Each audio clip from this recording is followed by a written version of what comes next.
The Germany of the Austrian painter Abigail, remember, we call her that affectionately to avoid demonetization on YouTube, was a strict dictatorship that had anti-communism as a non-negotiable cornerstone. It was so anti-communist that it supported Mao Zedong's China against Japan. Seriously, I'm not lying to you. Before the Pact of Steel, Abe decided to support China during the Second Sino-Japanese War. Spoiler, sometimes realpolitik outweighs ideology. Do you want to know the details? Alright, then stay until the end of the video. But first, some people tell me to keep things well protected because things are getting worse and worse on the other side of the pond. And I tell them that Spain is a safe place thanks to the snubs Pedrito Sanchez has been giving to the Orange president. As you know, we have denied the United States the use of the Rota and Moron bases. To which the Orange president responds, Some of the European, like Spain, has been terrible. but security isn't the only reason why living in Spain is a huge win. It's also the perfect destination to achieve a balance between quality of life, top-level education, and real job opportunities. Can you imagine walking through Plaza de Catalunya in Barcelona every day until you learn some Catalan? Added to that, of course, is the fact that Spanish-speaking Latin Americans only need 2 years of legal residence in the motherland to apply for citizenship, which opens the door to the entire European Union for us. I know that for some, just thinking about the paperwork needed to emigrate from our countries can be overwhelming, so today I have a great solution.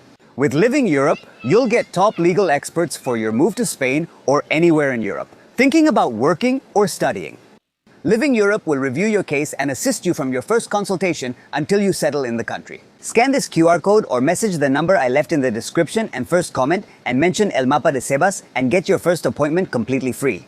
Feel free to ask, as this could be your first step toward fulfilling your dream of living in Spain or your favorite European country.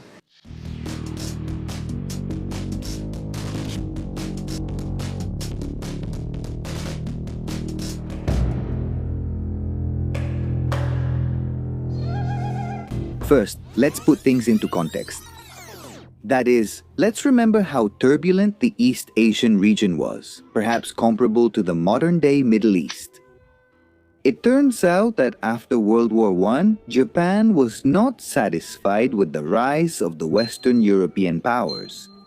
While the land of the rising sun was being relegated to a mere regional power. This wasn't very honorable, was it? The problem was that its expansionist ambition was limited by being an island with scarce resources.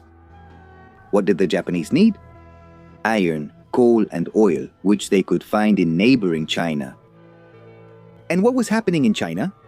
Well, both the communists and the Kuomintang nationalists were fighting each other in the famous Civil War. Sounds like the perfect moment. On top of that, they decided to create their own Monroe Doctrine in the most Japanese style, only they called it the Greater East Asia Co-Prosperity Sphere. In other words, Asia for the Asians and the Westerners should go back to their own homes. One of the ideologists behind these ambitions was Hideki Tojo, one of the supporters of starting the invasion of China. The big problem? Back then, they needed an excuse to launch an invasion, unlike nowadays. So, in September 1931, Japanese officers blew up a section of the Japanese railway in Manchuria, blaming Chinese forces. Through the Mukden incident, Japan found its excuse to invade the country and establish a puppet state known as Manchukuo, and put the last emperor Puyi in power. Yes, the one from the famous movie that only older millennials remember.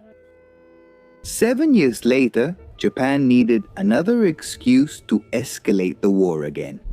What better than another false flag operation? This time, the Marco Polo Bridge incident, a minor clash between Japanese and Chinese troops, led to a major escalation of the war.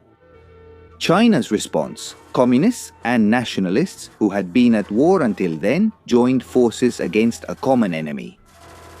Now let's get to the heart of the matter.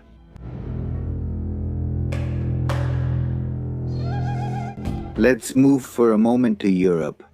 In 1934, Abigail came to power after setting fire to the Reichstag, which allowed him to establish a totalitarian state.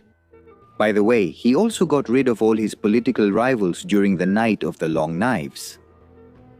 By that time, the Sino-Japanese War had not yet reached its bloodiest stage, and the clashes between the communists and the nationalists of the Kuomintang were still ongoing.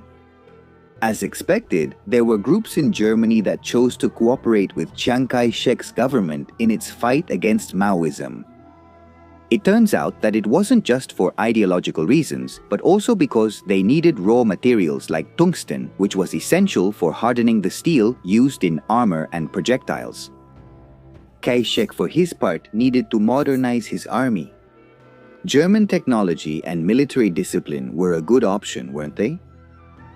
And that's how they signed a trade agreement in 1934. 2 years later, Berlin granted them a loan of 100 million marks for the purchase of industrial products, which China would pay for with raw materials. In 1937, it became their main supplier. In addition, it sent General Alexander von Falkenhausen as a military advisor whose help was crucial for defense planning. China's defense against the Japanese invasion in major cities like Shanghai. What did Germany gain from this? The percentage of tungsten imported from China skyrocketed from 57% in 1934 to 70% in 1937. This allowed it to produce harder armor for its tanks. Yes, those that were used for their blitzkrieg, with which they conquered Paris and the Benelux practically overnight. Epic fail for France. The curious thing, that by that year, in 1937, the alliance between nationalists and communists had already begun against Japan, so technically, this German support was also for the commies. However, this was not the only foreign policy within the Nazi Party. And I'm telling you, this suggests to us that they weren't as personality-driven as they're made out to be. That is to say, Abigail was not the only one making decisions. There was also a pro-Japan stance promoted by the Minister of Foreign Affairs, Joachim von Ribbentrop. Yes, the one from the famous pact with the USSR, which you probably know was respected about as much as the so-called pacifist policy of pricing Naranja.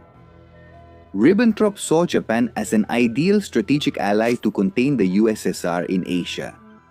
A geopolitical interest of much greater importance than a dying China. If the communists were to win, wouldn't that be a tremendous threat? So what then? That's it. Ribbentrop managed to persuade Japan to sign the Anti-Communism Pact in November 1936. Or basically the same thing, so as not to call it the Anti-USSR Pact. It also meant Germany recognized the puppet state of Manchukuo. However, German aid to China continued, so in 1938, Japan issued a strong official complaint. What is it? What about the cooperation between Berlin and King? That's how Abe, influenced by Ribbentrop, ended up giving in. That same year, he withdrew his military advisors from China and stopped the supply of weapons.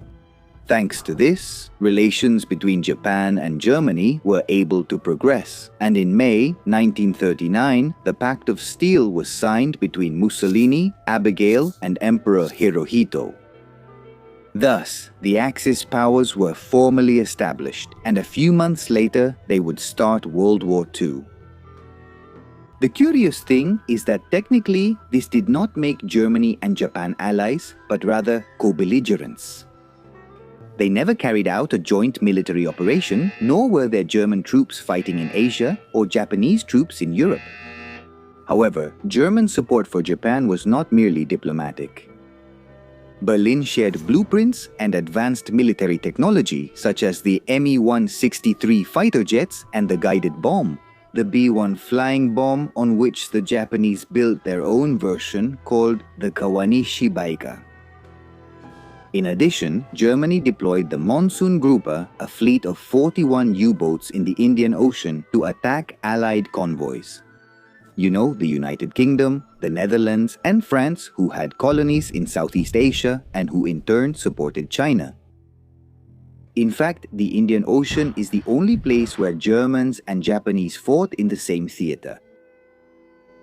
The Yanagi was also implemented, a joint program of submarine missions to transport supplies and military technology between Japan and Germany by submarine in order to bypass the Allied blockade. Diplomatically, Berlin continued to recognize the puppet states that Japan established in China.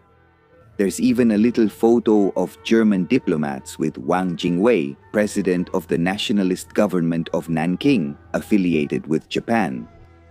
So as you can see, not even the most extremist governments prioritize their ideologies over realpolitik. Even Abigail's Germany initially collaborated indirectly with Communist China against Japan, with whom they shared authoritarian thinking. Once their need for raw materials like tungsten could be met by other suppliers, only then did they fully turn toward Japan. Was this first a betrayal of Japan and then of China? Technically yes, but it was also realpolitik. So we can infer that politics is inherently dirty. I don't know about you, but I have absolutely no intention of getting into politics for this very reason. But now, tell me, what other case of ideological betrayal do you know of purely out of pragmatism? Don't forget to leave your comment and subscribe to the channel. Also, I'll leave my social media links in the description. And if you want to watch the new videos in advance and have more interaction with me, your donations on Patreon, unamanito.net, or by becoming a channel member are welcome. See you next time.